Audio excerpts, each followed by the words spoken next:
Hello and welcome to FS Brews News Analysis podcast episode. We have a bunch of news pieces lined up for you. Hopefully it's interesting. What do you think, Ranjit? Yeah, absolutely. This should be fun. We enjoy doing this, and we've got a mix of local ones, local news items, and news Yeah, items as far away as from the other end of the world. So this should be fun. So let's dive into it. dive into it indeed. So this is a travel season, so it only makes sense to take up the first travel sort of a story. UAE Airlines have, and the two of the leading ones have turned towards travel insurance. And this time they're featuring it like a headline feature. Etihad, with Abu Dhabi's tourism department, is now auto-enrolling medical insurance cover up to 15 days in the UAE. Mhm. Emirates has gone further and given worldwide cover and evacuation cover, which is all very interesting as part of building confidence. What do you think? Absolutely. So is this interesting to see if the Emirates cover is, slapped on free for all the Yeah, outside travel? Okay, great. So it's a yeah, sort of yeah, yeah, embedded. They're picking up the cost. They're saying, hey, uh, exactly. if it encourages you guys to travel, why not?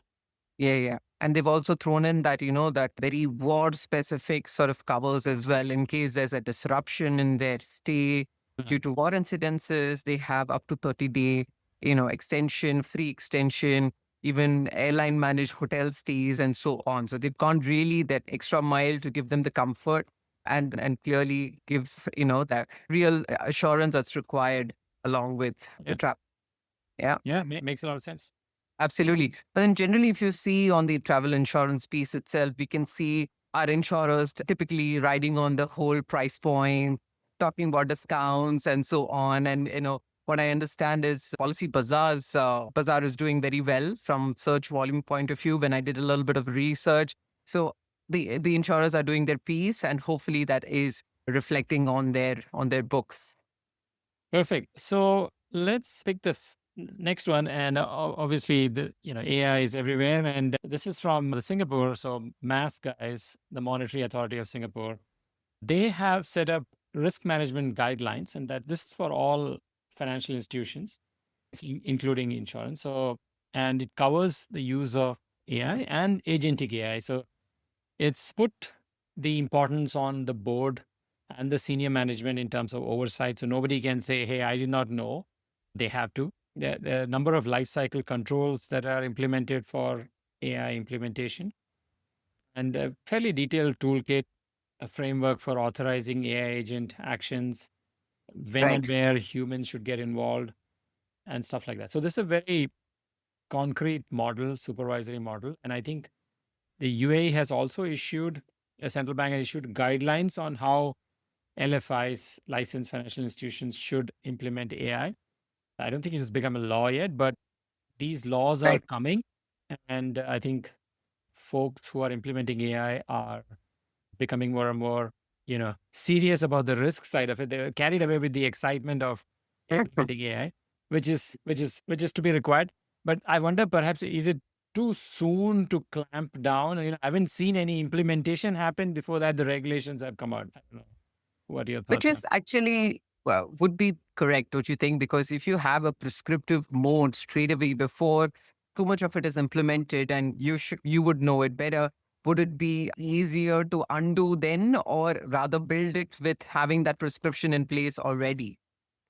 I mean, yeah, there are two sides to this story. I think I hope it doesn't scare away the the people who are looking to implement small things. Right now, they have to get a number of check boxes, Ah, uh, in place, and obviously it'll not. It the risk is that the startups and the small companies who don't have the background and the ability to command such risk and compliance professionals, and they might not be able to succeed. Is the worry with large banks and insurers, right? So right, that's a bit of a story there. But anyway, we'll right, see. right.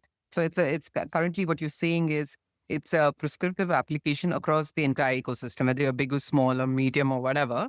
It is across. It's not segregated. No, it's not. Okay. So and so we'll see what happens. I guess we are all one major event away from everybody looking back at the regulation saying, see, they were so smart, they put it in place. Right? Mhm. Right now, for till now, nothing major has happened, so everybody's okay. It's So, just like cyber insurance. you don't require it till a cyber hack something. Yeah. happens, so yes, we'll see. True. Indeed. Indeed. On the other news, H1, the first half of 2026 is over, and we have some great news from funding point of view for the Insurtech industry.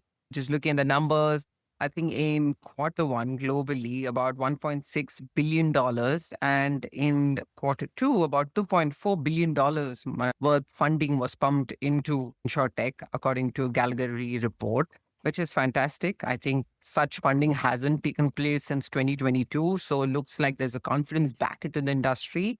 In Europe, if you look at, again, I think they've had one of the best sort of H1s in the recent past. Close to 900 million euros have been pumped in, which is huge. Again, about a billion plus is what, that would translate to dollar-wise worth of investments that's gone in. So the deal count by itself in Europe, it is very interesting to note, has gone down, but the value per deal has gone up significantly, looks like. Right. Very Yeah, likely these are, AI-based. post Series B and beyond. Yes. So that's why the deal size is bigger. The deal size is huge. Yeah, indeed. And we saw that even in America, right? Like insurance like Kurgi getting such huge number of funding and stuff. So yeah, the value has gone up. Now, what's interesting is closer to home in this region. One of the biggest funding that's taken place so far is with SOTA Insure. So SOTA Insure is basically a digital asset insurance provider. So they give covers like, crime, D&O, professional indemnity, and so on, all for the digital assets sort of an ecosystem.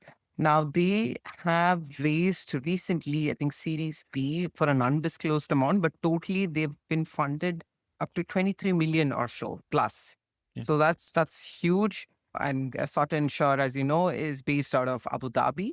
And yeah, it's one of the big sort of funding that's happened in our region. We also know of Decisive. They are based out of Riyadh now. Earlier, they used to be based out of Dubai. So they are also AI-powered corporate insurance management platform. This is Decisive, right? Decisive. Yeah, I know. The name is a bit funny, right? Yeah. Yes. It feels like they badly wanted to put AI in the name. So Decisive. Very interesting. Anyway. It's fine. Right. Okay. So they have raised fund as well. I think they've raised about $8 million, which is also fairly substantial from the raise point of view. Yeah. So there are a couple of others. There's Yasmina in Riyadh, again, an embedded insurance platform, raised about 2 million seed recently in the first half.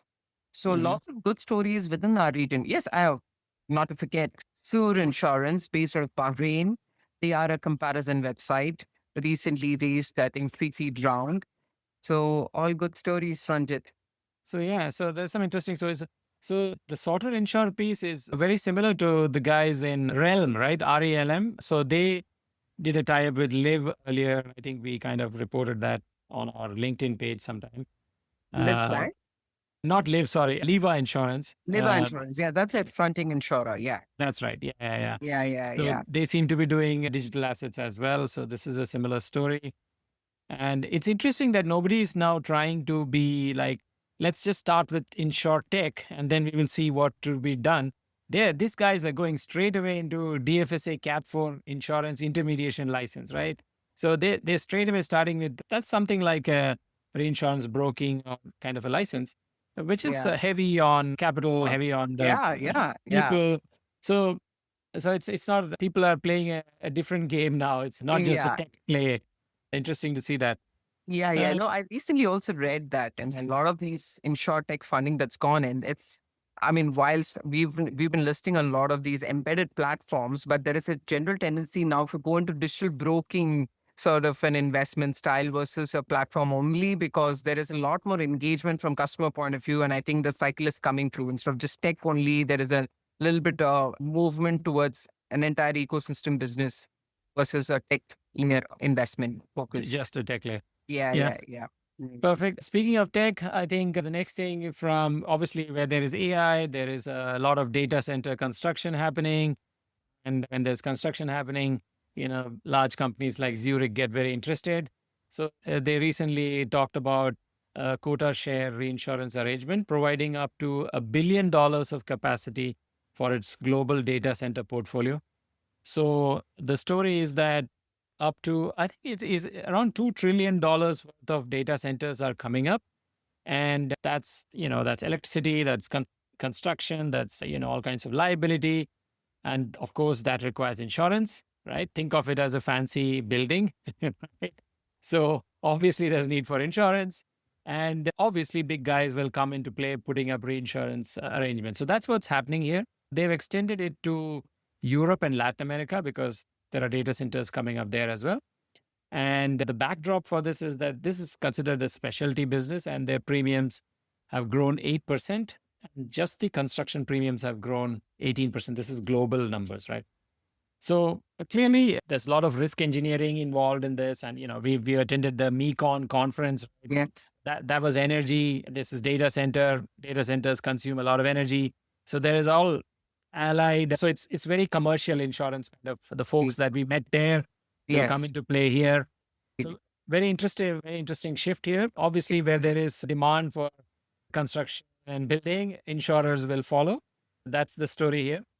Indeed. And I'm sure data centers are being built in our region as well. And Abu Dhabi being one of the biggest data centers coming up, I'm sure our Zurich guys will be interested in this region shortly on this front. Yeah, absolutely. It'll be interesting to see. Probably one of the state insurers will do the fronting and one of these larger players will be in the back end. That's for sure. Okay, over to you. And I think there's one there. Probably I'll pick it up. Yep. It's our old friends at Cover Genius have picked up Friendsurance. And these guys are based in Berlin. And it's really more bank assurance and affinity partnership with banks that Friendsurance has been doing. And so Cover Genius said, let's not waste our time building this. Let's just buy them out. So it's really a local entry into the local market kind of a story. I don't know if there is the typical Cover Genius products involved here, like travel and so on and so forth. Potentially may not be. It's just the relationships and compliance that they are looking to, sort of just buy instead of building from scratch. So that seems to be the story. Cover Genius may be in a hurry now to grow. Is that what we are reading here?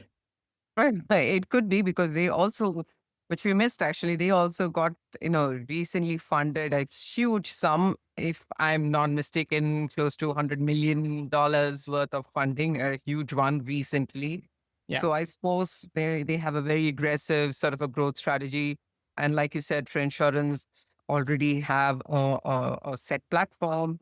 They are based out of Berlin, which is highly regulated environment, which means all of their infrastructure already meets with all of those protocols, all that regulatory scaffolding that's required. So it only makes sense to be able to just straight away buy in an operational, start. Absolutely. Yeah. So I guess, I think looking ahead, perhaps, there could be a few more such M&A activities targeted.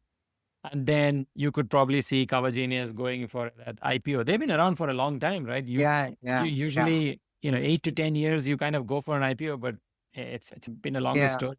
Yeah. They're the OG of embedded, insurance. Absolutely. Yeah. Very interesting. With the recent funding, what is the strategy? Yeah, we can figure out. Few weeks. Perfect. I think that's our sort of punchy segment. We've covered quite a lot here in terms of news. I'm just seeing if you missed anything. That is it. I mean, if you like this kind of stuff, put it in the comments on YouTube. We respond to all comments. If you're not subscribed, hey, what are you doing? Just subscribe. It's so interesting. Absolutely. And we grow a lot by people recommending us. So, use those WhatsApp channels and send the audio versions to people who are in the industry. So that's how we keep staying motivated to, produce this kind of content, right, Vidya? Yes, indeed, Ranjit. I don't know whether we should do a contest or something like that to make sure that, people subscribe and share our content. I'm not sure. We should. We should think through something. We should. It's just remember a podcast saying it's a gentleman's promise, so this is my first million and these guys it's a male audience. That's why the gentleman's promise is important. Got They say, so if we are going to produce content, you're going to like and subscribe and share our content. So that was the gentleman's promise. And Gary Vee uses this trick, says, please like, share, subscribe, because it'll make my mother very happy. Now, that's another angle. I don't know which one to.